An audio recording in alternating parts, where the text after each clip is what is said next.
கற்பக களிரே சொற்பதம் கடந்த துரியமை ஞான அற்புதம் நின்ற கற்பக களிரே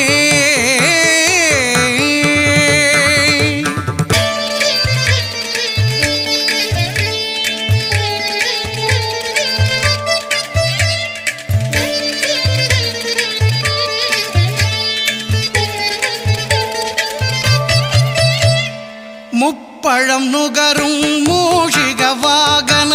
இப்பொழுதென்னை ஆட்கொள்ள வேண்டி தாயாய் எனக்கு தான் எழுந்தருளி மாயா பிறவி மயக்க மறுத்து திருந்திய முதல் 5 எழுத்தும் தெளிவாய் பொருந்தவே வந்தென் உளந்தனிற் புகுந்து குருவடிவாகி குவலயம் தன்னில் திருவடி வைத்து திறமிது பொருளென வாடா